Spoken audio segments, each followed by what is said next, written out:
catch it? Mind, body and soul united. Repeat once more. Okay. So mind, body and soul.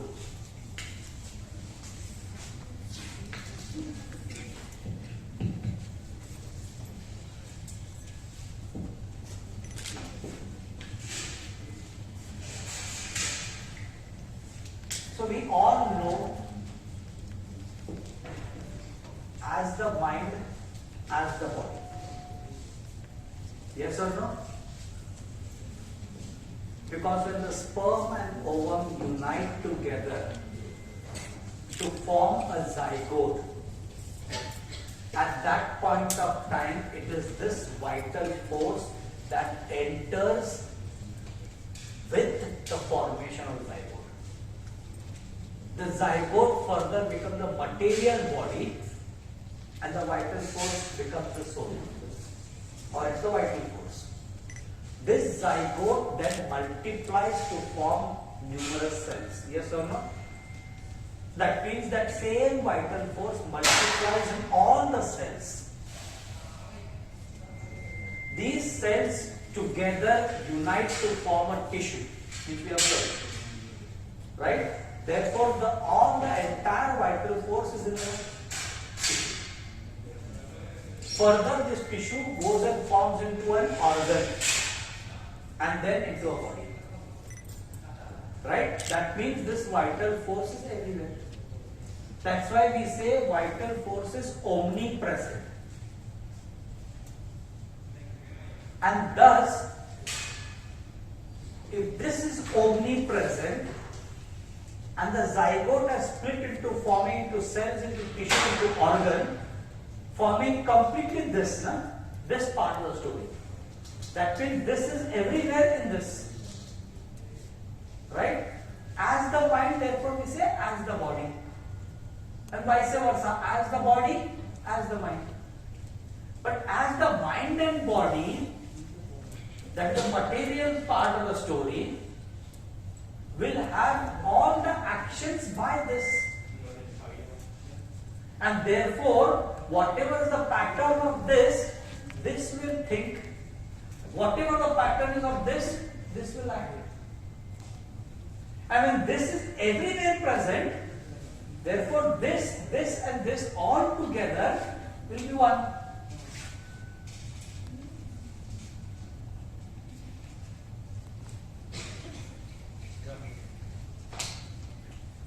Mind, body and soul all will be together, unanimously thinking, unanimously acting, unanimously reacting, unanimously perceiving the situations. So therefore, the emotions that are there are collective emotions of the mind, body and soul. The imagination that is there is a collective imagination of the mind, body and soul. The whole experience, the way the mind thinks. We say, how could you think like that? Do we say this to our friends or sometime or the other we have said it or no? What made you think in that way? I did not say it in that way. How did you act in that manner? Where was your brain when you did that? And we make a statement, where was my thought, where was my brain? Why did I do that? We repent it later on. Happens or no? Yes. Who does it? It is the vital force who does it. Without the knowledge. You see many first time, second time criminals who are, not criminals we should say, people who have done a mistake and who have been caught and who have been put behind bars. They repent so badly. They feel that what made me do I couldn't understand. If you ever have a chance to go and meet those people. And then you will realize, what is this? This is something that has been done by the vital force. Its desire has been fulfilled, but the mind and body never thought in that moment of time. So what happens is, when you see these patterns at an intensified situation, this is simply doing, without rationalizing, without reasoning it out, without your understanding, without even analyzing, without even evaluating. Is it right or is it wrong? But it is doing it. But it is doing it because it is the need of the vital force. It is the satisfaction of the vital force. Same thing happens in pregnancy. Look, I loved apple so much. I used to eat 4 to 5 apples in a day. Even if it had given me more, I would have eaten that also. Never I had ever from childhood till now ever had desire for apple. Who brought this desire? It is a child. It is the vital force of the fetus that has brought the desire of that thing. Because in pregnancy, it is the combination of the mother and the fetus together in the womb. Whatever changes that happen from the time of conception till the time of delivery, all the changes that happen from the time you conceive till the time of delivery, all that changes is brought in by the change of the fetal soul that is taking birth. And that's why we find it such an amazing thing. Amazing to its core that you can never ever even believe. What is it that has actually changed in this person? And she clearly says, never in my childhood till date, till the time I could conceive, I never had this particular symptom at all. Maybe in the form of dream that she would get. Maybe in the form of likes and dislikes in food that she would get. Maybe in the form of her change in her state of mind that was there. All these changes are brought in by that soul that is taking birth and that is growing in the womb. And therefore what I say is the idea of every human being is the mind that thinks at the level of giving you the diagnostic name, at the level of telling you location, sensation, modality, component, that is a fact. At the level of emotion that I feel angry, I feel irritated, I feel frustrated, all this is a mental game. At the level of imagination, that I felt like an unpaid servant, I felt like a doormat, I felt like a poor cow, I felt like a servant working over here, all these imaginations come from the mind. And further to it, when it goes down to the experiential level, it is the mind and body together gives you that experience. Something that is happening in totality without your knowledge, without your understanding, without something that you are reasoning around. But yet it is happening. But yet it is happening. Why it is happening? Because it is a time when it has crossed the conscious. It has crossed the subconscious. It has gone to the universal realm, the pattern of the vital force, which is somewhere similar to that of the pattern of substance in nature.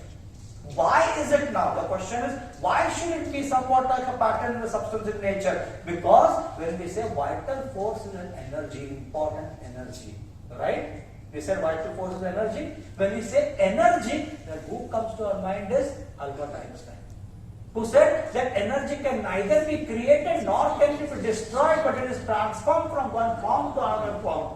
And that transformation of that form from nature that has come, because when the man dies, his soul is departed where? It has gone back to nature. So if it has gone back to nature, then when it is born, it has to come from nature. And nature has got what? It has got plant, animal, and mineral, three major source that is there. And therefore, we either have a plant pattern, or we have an animal pattern, or we have a mineral pattern in us. And whatever the mind thinks is from this particular pattern of either plant or an animal or a mineral. And whatever the body reacts to its physical ailments is also described either one of these patterns. Why? Because the soul comes from that pattern. For example, if it's a plant pattern, the plants in nature is somewhat similar to what happens to the environmental situation that plants are actually sensitive to. The plants need sunlight, the plants need water, the plants need rain, the plants get affected by thunderstorm, the plants get affected by lightnings. If there is a famine, the plants get affected. So therefore the plant gets affected by the change in the environment. And now if you see our bryonia, now if you see our pure pulsatilla, now if you see our poor naxomica, then you will understand that all these remedies in the modality will have change in weather affects them. Yes or no?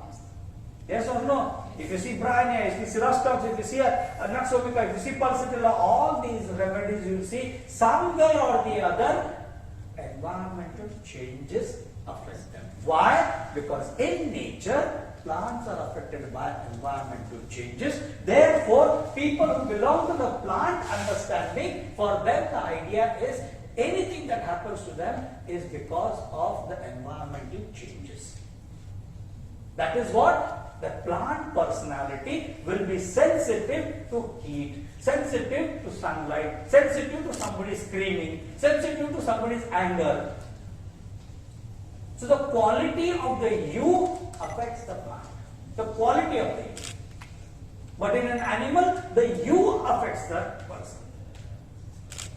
Are you getting? For plant, it is the quality. His screaming. My husband is very good, doctor. But when he gets angry, when he starts shouting, oh my God, my hands and legs start shivering. I just tremble over them. This is how the plant will describe.